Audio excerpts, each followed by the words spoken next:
My parents left me to give birth alone, saying they were hosting a dinner for their boss. Months later, when I became their boss's partner, I said, "Funny, he chose me over your fake roast beef." It's late April, and I'm standing at a corporate gala at a luxury hotel in Baltimore's Harbor East, holding a glass of champagne in one hand and the arm of Jasper Monroe, my partner, and also the COO of Halewell and Carter, in the other. Across the ballroom, my parents, Leonard and Denise Ross, are staring at me like ghosts. They haven't seen me since I gave birth. They didn't come to the hospital. They didn't call. Not even a text until days later. And now, months after abandoning me during the scariest moment of my life, they're right here, standing 30 feet from me in cocktail attire, clutching their drinks like I'm the one who betrayed them. Jasper, oblivious, smiles and starts walking us over. "Callie," he says quietly, "I want to introduce you to Leonard. He's been with the company forever." The old guard. Thought it would be a good moment. I smile tightly, not breaking stride, as I watch my dad's face pale and my mother freeze mid-sip of her white wine. "Oh, we've met," I say with a hint of a smile. When Jasper finishes the formalities and introduces me as his partner and the woman behind their successful rebrand campaign, I look them dead in the eye and say, "Funny. He chose me over your fake roast beef." They don't say a word. But I know they remember. And now, let me take you back to how we got here. I grew up in a nice, mostly quiet suburb outside of Baltimore. My parents weren't cruel, but they were performative. Everything was about optics. My dad, Leonard, worked for Halewell and Carter, where he spent over 25 years climbing his way up the corporate ladder. My mom, Denise, had a part-time floral design gig, but most of her time was spent volunteering for events and putting on the image of a woman who had it all figured out. They raised me with structure and expectations. Private school, honors programs, piano recitals. I complied because I thought that's what love looked like, earning it, not just receiving it. When I went to Johns Hopkins for undergrad and later did my master's in marketing at Towson, they bragged about me. I was the family's pride piece, the kid they could talk about at dinner parties. Things changed when I was 30 and found out I was pregnant. I was with Theo at the time. He was a professor, charismatic, thoughtful, the kind of guy who knew his way around a vintage bookstore and could talk for hours about Nietzsche or climate science. But when I told him I was pregnant, the guy unraveled in front of me. He said it was too soon, that he wasn't ready to be a father. Then, one morning, I woke up and found his side of the closet empty and a note on the kitchen counter. "I need to figure things out. I'm sorry." Just like that, I was alone. I wasn't scared of being a single mom, I was scared of being alone during the process. So I leaned on the people I thought would never let me fall, my parents. At first, they were supportive in that awkward, upper-middle-class kind of way. My mom kept suggesting I give the baby up for adoption. She'd say things like, "You can always try again later, when you're married," as if I'd failed some moral standard. My dad stayed quiet most of the time, only speaking up when I said I planned to continue working full-time. He told me, "Babies need a mother, not a marketing manager." I reminded him I'd been paying all my own bills for nearly a decade. Fast forward to the week I was due. My doctor told me I could go into labor any day, and I was terrified.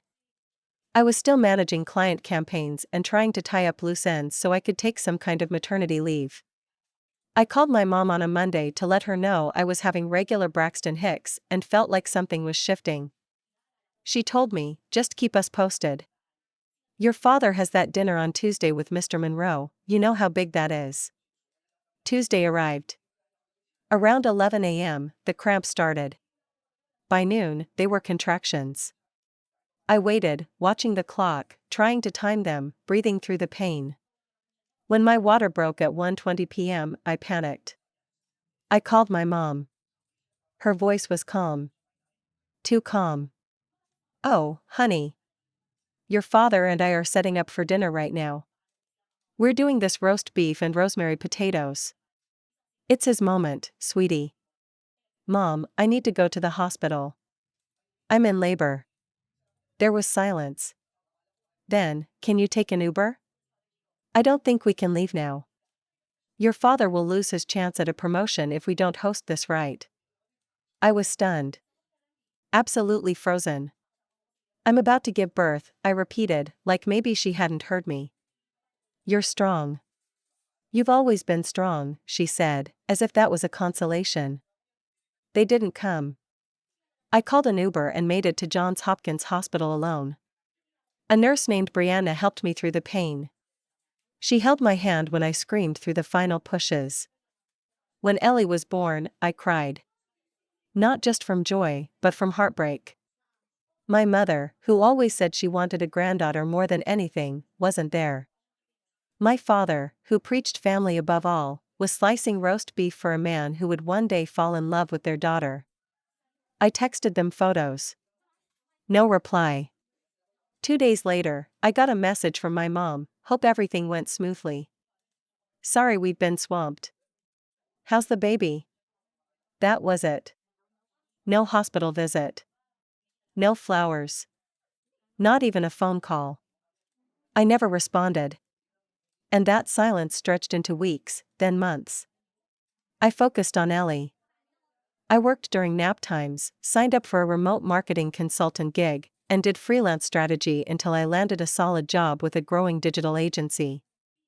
That agency partnered with Halewell and Carter, and eventually I met Jasper. Jasper was nothing like Theo or my dad. He was thoughtful, serious, kind in ways that didn't scream for attention.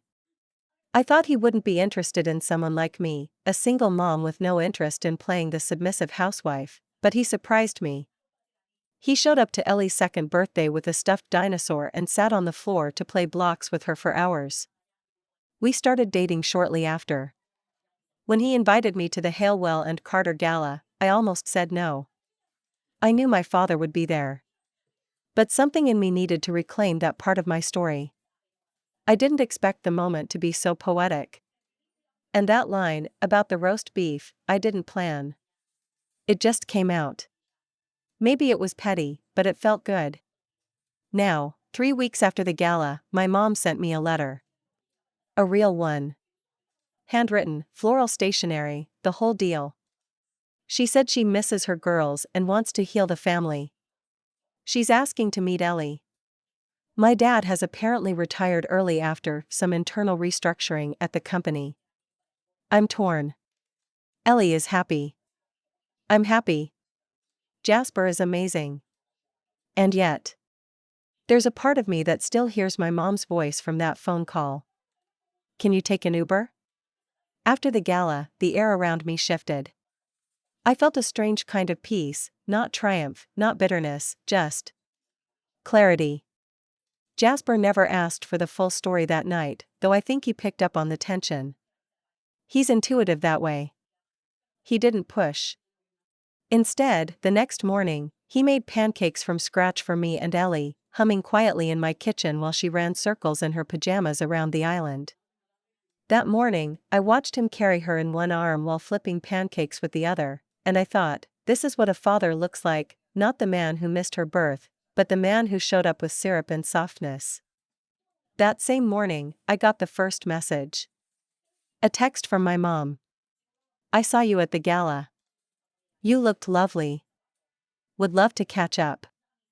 We didn't realize how much we missed you until last night. I stared at that message for what felt like hours. Not a word about Ellie. Not a word about what happened. Just a compliment and a vague gesture. I ignored it. The next day came the letter. My mom's handwriting is still immaculate, all clean cursive with long loops on the Y's and G's.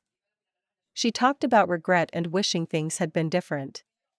She wrote that she hadn't known how scared I was, that she and my father believed I was strong enough to handle things, and how that may have been a mistaken judgment. May have been. She wrote that she wanted to meet Ellie. That she missed her daughter. That my father had been deeply moved seeing me on stage and hearing Jasper speak so highly of me. That he cried in the car on the way home. He kept asking, did we really do that to her? I wanted to crumple the letter. Instead, I folded it back and put it in a drawer. A week passed. Jasper and I went about our routine. Work. School drop-offs. Late-night reruns of old sitcoms and Ellie crawling into our bed at 3 a.m. because she dreamed about a robot cat. Life was ordinary. Peaceful.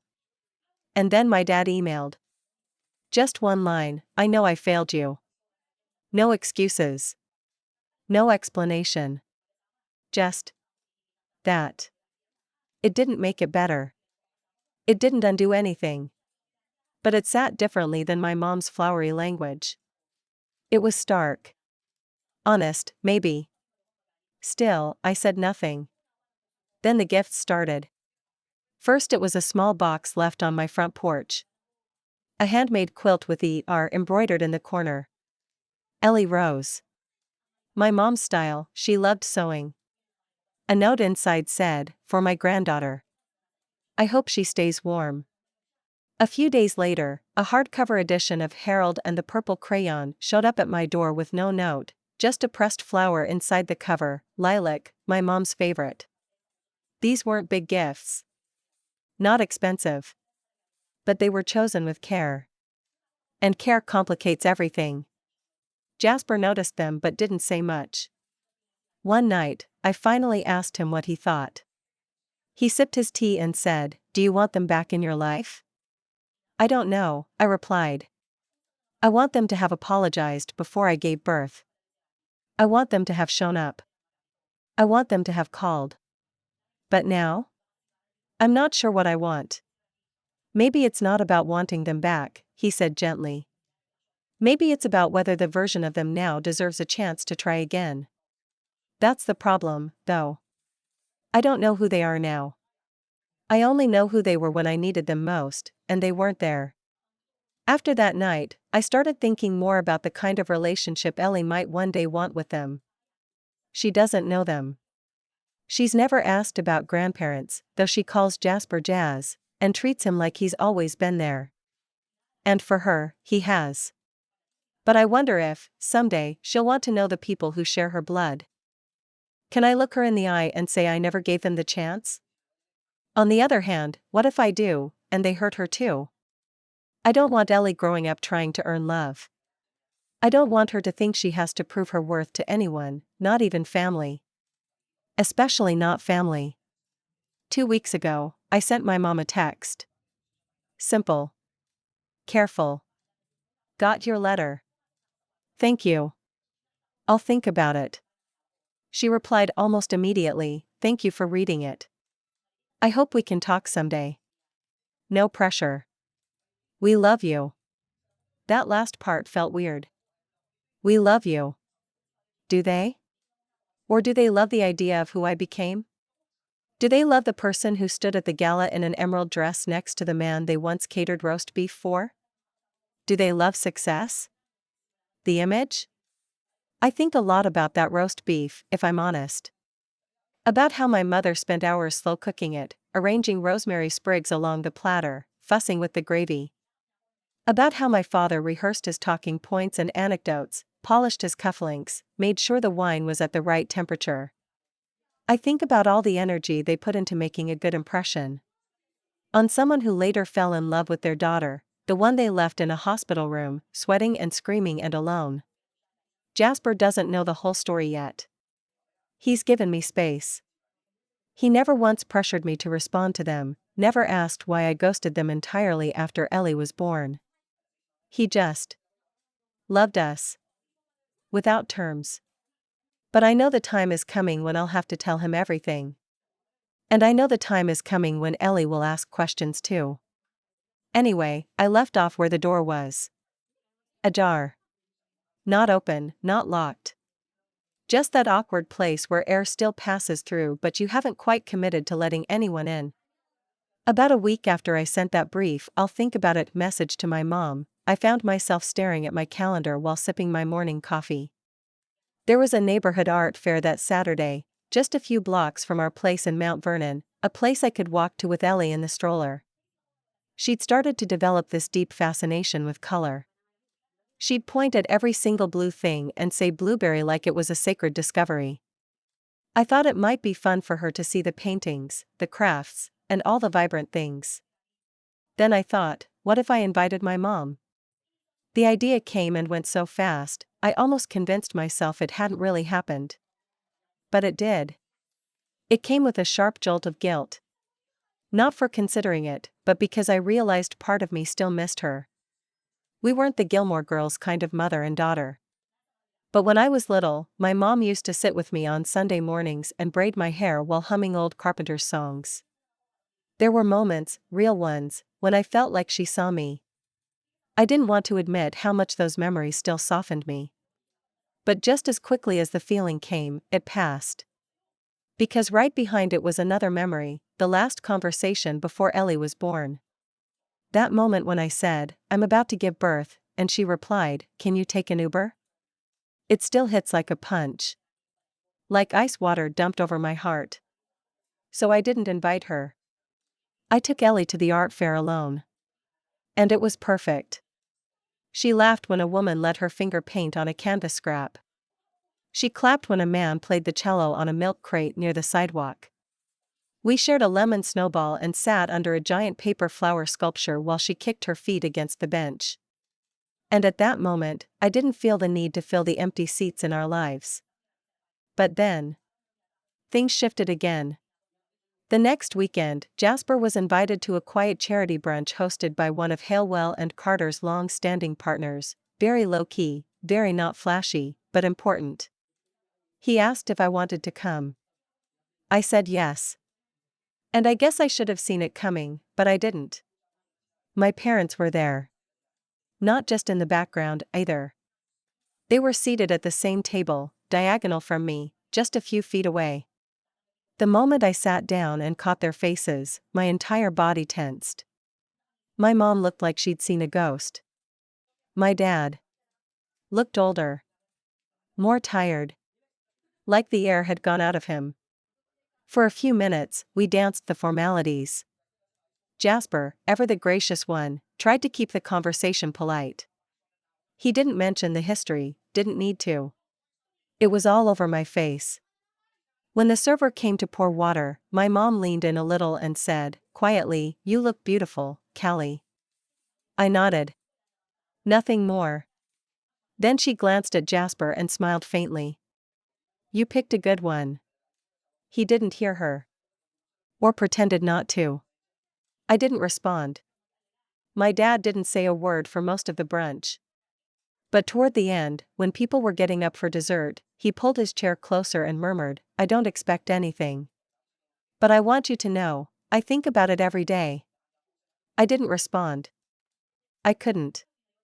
We left shortly after, and I was silent the entire car ride home. Jasper didn't push. He never does. But when he tucked Ellie in later that night and came back down to find me sitting on the floor in the living room, my legs crossed, he sat next to me without saying a word. Just reached for my hand and held it. After a long silence, I finally said, "He said he thinks about it every day." Jasper turned toward me. "Do you believe him?" "I think he thinks about something every day," I said. "I just don't know if it's what he did, or the fact that someone else noticed what he did." He was quiet, letting that sit. "I'm not sure I care if they regret it," I admitted. "It doesn't change what they did to me. But it might matter for Ellie. Because she didn't live that moment," he said gently. "Exactly. I've been turning that over in my head since. Ellie didn't live the pain. She only loves what I allow into her world. That's the weight of being a mother, the gatekeeping, the editing, the trying to figure out who deserves to be a chapter in her story. What scares me is, what if I get it wrong? What if I open the door too far, and they disappoint her the way they disappointed me? What if I keep it closed, and she resents me later for keeping her from her grandparents? There's no playbook for this. No rule sheet for estrangement or reconciliation or what happens when your parents finally realize their worst moment collided with your most important one. So here I am again, walking this tightrope between memory and possibility. I haven't responded to my parents since the brunch. They haven't reached out again, maybe because they're waiting for a sign, or maybe because they're trying not to push. I honestly don't know which would feel worse. Jasper says he'll support whatever I decide. That's the thing about him, he never tries to fix me. He just stays. And Ellie? She's too busy finger painting, building block towers, and watching ducks in the park to notice the storm circling behind the scenes. But someday she'll ask. Someday she'll want to know. And I don't know what I'll say. It's been a few more weeks since that brunch, and I still haven't made a decision. If anything, I've just become more aware of how tangled everything is. Sometimes, when things quiet down in the evenings, Ellie asleep, Jasper reading on the couch, the streetlights glowing outside, I'll find myself standing in the hallway, staring at that drawer where my mom's letter is tucked away. I haven't reread it. I haven't thrown it out either. And that just about sums up my entire dilemma. I don't know what to do with what they've given me. Not the gifts. Not the guilt. Not the attempts at amends. I'm caught in this space between the life I've worked so hard to build and the history I'm still trying to understand. A few days ago, something strange happened. Ellie and I were at the playground, just a local park a few blocks away. She was toddling around with her sippy cup and trying to make friends with a boy who was clearly more interested in his snack than a game of tag. I was scrolling through emails on my phone when I heard someone call my name, tentative, like they weren't sure it was me. I looked up. It was my mom. She was standing a few feet from the sandbox in a beige cardigan, her hair pulled back the same way she always used to do when she was heading to the farmer's market. She looked smaller than I remembered. Not physically, necessarily, but just deflated somehow. Less composed. Less sure of herself. We locked eyes. I didn't know you came here, she said quietly. I just moved back into the neighborhood. Thought I'd walk around. I wanted to believe it was a coincidence, but something told me she knew I'd be there. Maybe she asked someone. Maybe she was just hoping to run into us. I didn't know, and I didn't ask. Ellie, oblivious, ran up to me at that moment and shoved a pebble into my hand. Rock. My mom crouched slightly and smiled at her. Hi there. I'm Denise. Ellie stared at her blankly, then turned and ran off again toward the climbing structure. She's beautiful, my mom said. Her voice trembled. She looks so much like you when you were little.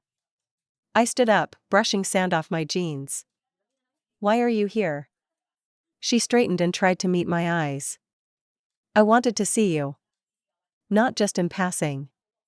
I didn't know how else to reach you. I almost told her I'd asked for space. That she had no right to show up unannounced. But instead, I said, you saw me.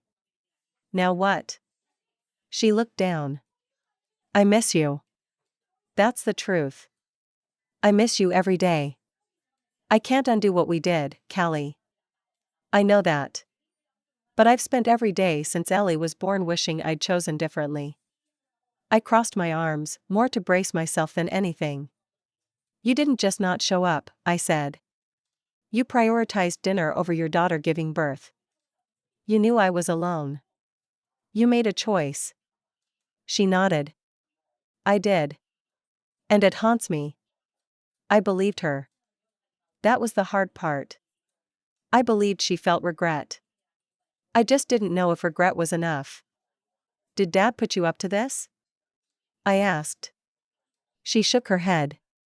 No. He doesn't even know I came. That surprised me.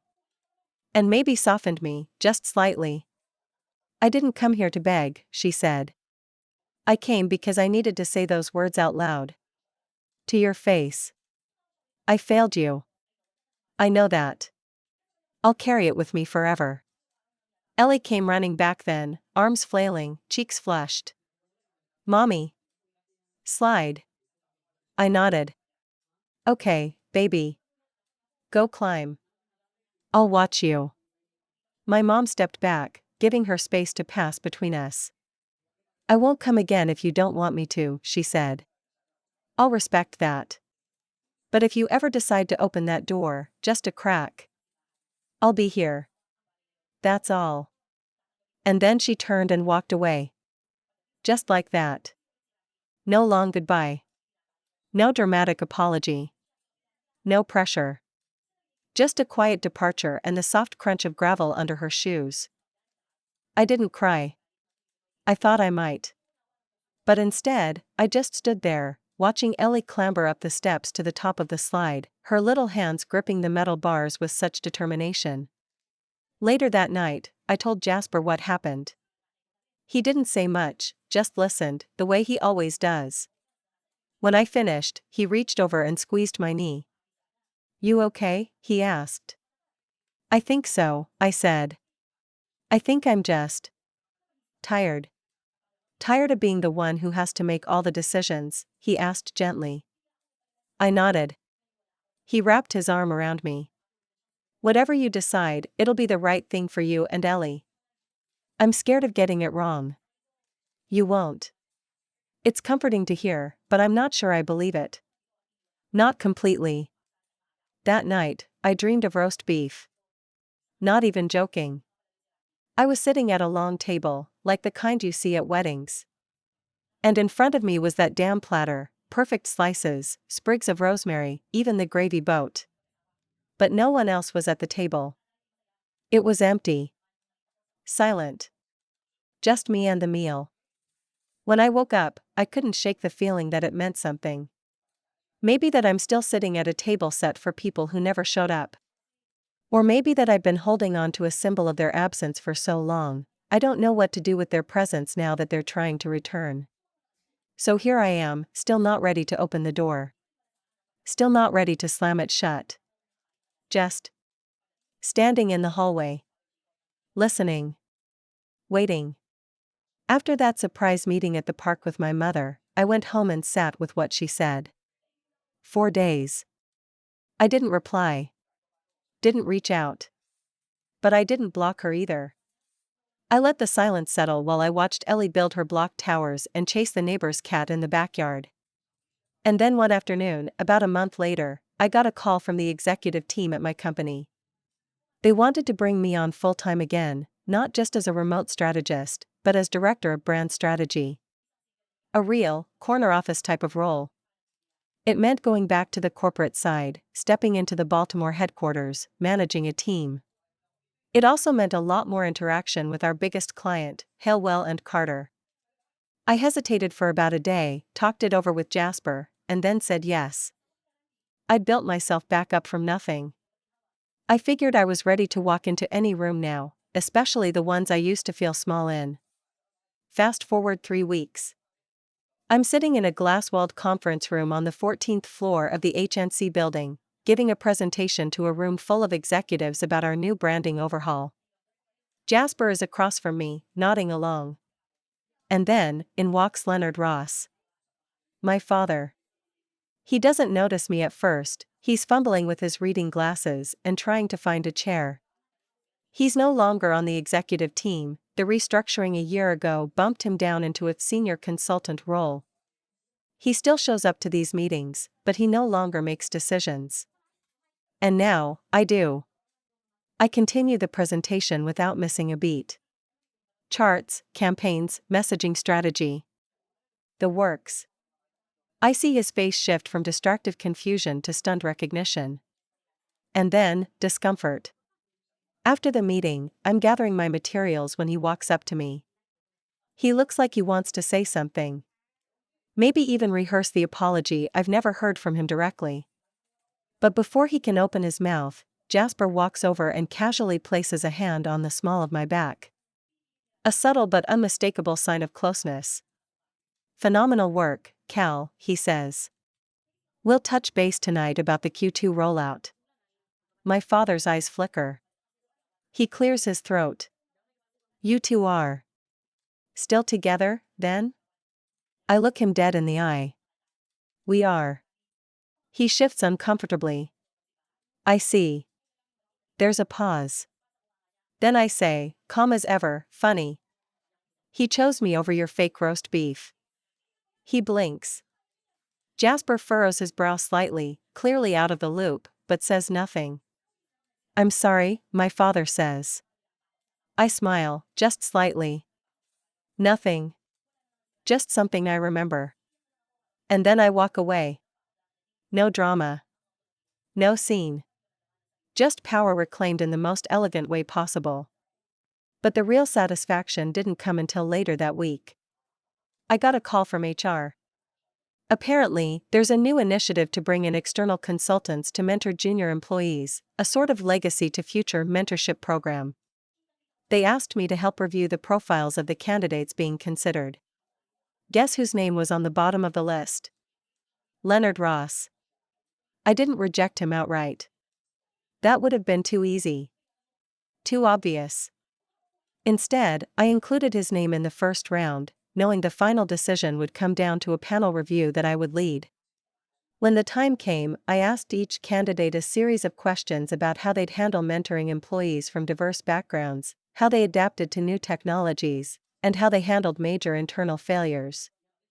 My father floundered. He mumbled something about old-school values and loyalty over change. It was, quite honestly, embarrassing. He didn't make the cut. When the decision was finalized, I sent the rejection emails out myself. I personalized each one. To most, I wrote a brief note of encouragement, thanking them for their time. But for him? I simply wrote, "Thank you for your interest in the mentorship initiative. Unfortunately, we will not be moving forward with your application. We wish you the best in your continued contributions." Short. Professional. Precise. I told Jasper later that evening. He raised an eyebrow but said nothing at first. Then, with a smile tugging at the corner of his mouth, he asked, "Was it satisfying?" I took a sip of wine and said, "More than I expected." And it was. Because I didn't need to humiliate him. I didn't need to yell. I didn't need to cut him out of some deep, angry place. I simply let him see what I had become without him. Let him experience what it felt like to no longer be in power. To no longer have a say. To no longer matter in a world that had moved on. But that's not the only satisfying piece. A few days later, I finally made a decision about my mother. I invited her to meet me for coffee. Neutral ground. A public place. No expectations. No Ellie. She showed up 10 minutes early, hands shaking slightly as she stirred her latte with a wooden stick. I sat across from her, arms crossed, eyes steady. "I'm not here for you to make it right," I told her. "You can't. Nothing you say will undo what you did." She nodded, tears in her eyes already. "I understand. But I'm not going to punish you forever either. You want to meet Ellie? It will be on my terms. You earn it. Slowly. Carefully. And the first time you overstep, you're done." "I will follow your lead," she said, voice barely above a whisper. And to her credit, she has. It's been 6 months since that meeting. She's seen Ellie 3 times, once at a museum, once at a small birthday party, and once during a walk at the inner harbor. She's been cautious, respectful, and genuinely present. Not once has she overstepped or asked for more than what I've offered. My father hasn't seen Ellie at all. He hasn't asked. And I think that's okay. Because the most satisfying part of this entire journey hasn't been the revenge, or the one-liner at the gala, or watching him get passed over. It's this: I built something beautiful without them. A career I love. A daughter who knows she's loved. A partner who shows up. A life rooted in honesty, not appearances. And when I look at Ellie, I know, absolutely know, that she'll never have to question whether she matters. Because I did the work. I broke the cycle. And maybe that's the sweetest revenge of all.